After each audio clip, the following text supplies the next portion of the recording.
Hello, everyone. Harry here. Back for some more talk about some historical stuff. Um, we are well into a new year now. It's January of 2021, and I wish everyone much prosperity and a very beautiful year.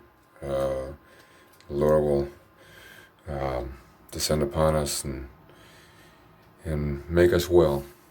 Um, and pray for all of our victims of 2020 with COVID 19.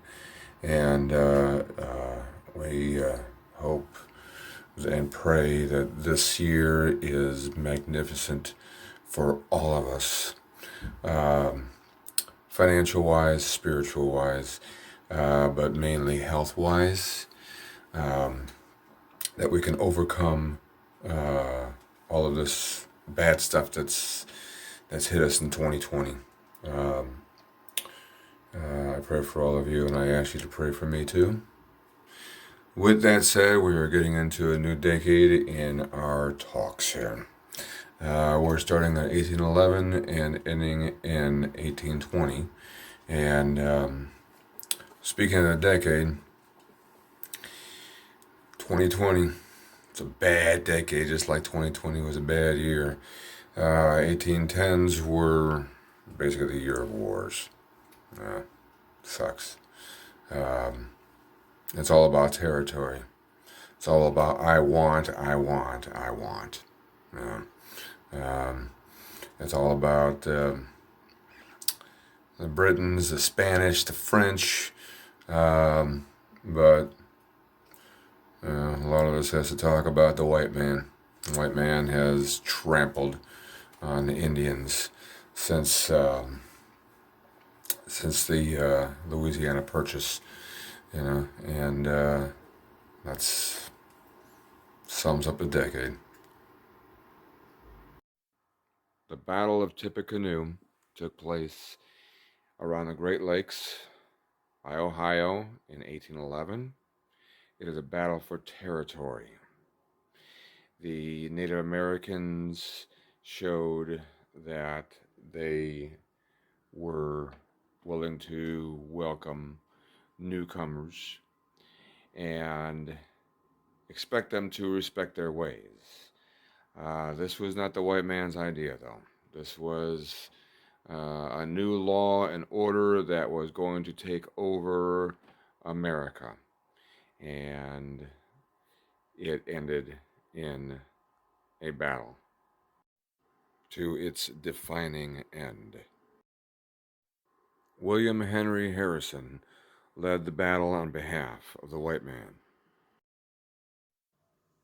Tecumseh, the tribal leader of the Shawnee people, wanted peace. When he knew it was not possible, he did request for a night to prepare. Harrison granted him this request. Now, Tenskwatawa was Tecumseh's brother, and he was the spiritual leader for the tribe of the Shawnee. While the white man was setting up camp because they did not trust the Native Americans, this man was responsible for a surprise attack overnight about 4 o'clock in the morning, which put Tecumseh's request for peace at a standstill. This full stream battle commenced immediately. It was for complete territory. And the white man held their position as being in the right, as the Shawnee decided to backtrack their proposal to wait until the morning for battle. Although Tecumseh had nothing to do with this. This was his honor, and it was put to the test. And the white man's power as far as quote unquote being right, took the battle by storm, and they overcame the Native Americans. Harrison and his men returned with a great victory over the Shawnee peoples. And life in Ohio would never be the same. For his hasty actions, the reputation of Tenskwatawa, who was the spiritual guide for the entire tribe, would be tarnished. He would now be an outcast, and his reputation would never be the same. But why did Tenskwatawa think his chances were so great to be able to perform a sneak attack on the white man? Well, naturally. The British were feeding the Native Americans weaponry, which of course leads us to the War of 1812. Surprise, surprise, surprise. It almost seems as if you were part of the in crowd, keeping up with the fads in the 1700s and the 1800s. You had to declare war on somebody, right?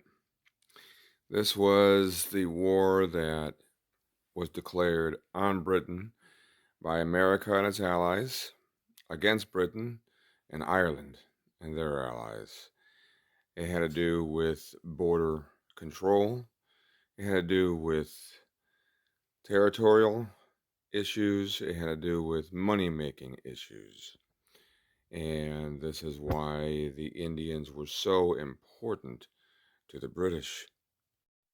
So the British made a pact with the Native Americans, specifically surrounding the Great Lake areas, Illinois, Wisconsin, Ohio, these areas here. And it was for protection. And a lot of it had to do with trade.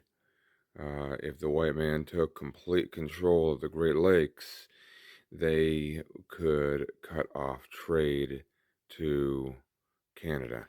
And this would not be good for business, obviously. So um, the British had to protect themselves. And in protecting themselves, they had to protect the Native Americans.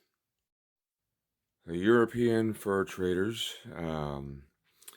they traded their weaponry for their animal life from Native Americans to make their furs, to be able to set up their trade posts, their shops, make themselves some money, seeing that this was territory that uh, America had bought from Napoleon.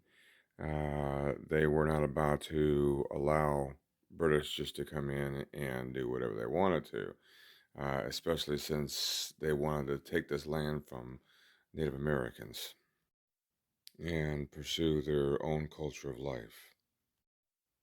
And so war commenced between the United States and their allies and Britain and their allies. It was a brutal and bloody war. Lasted from 1812 to 1815. 1814, there was a treaty signed, um, but the battle still commenced until everyone was on board with this treaty, obviously. There was much bloodshed, many casualties, and amazingly enough, it was all about the War of 1812. Surprise! At one point, the British were even able to infiltrate Washington, D.C., and burn the presidential mansion to the ground. A treaty of peace finally set foot and took place between the United States and Britain. That also did not come without a cost, though.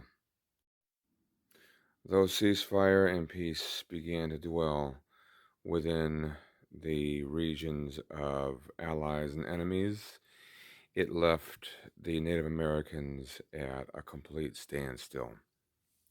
Britain pulled out from their protection because they made agreements with the United States, which allowed the white man to take over the Indians' way of life and begin their own.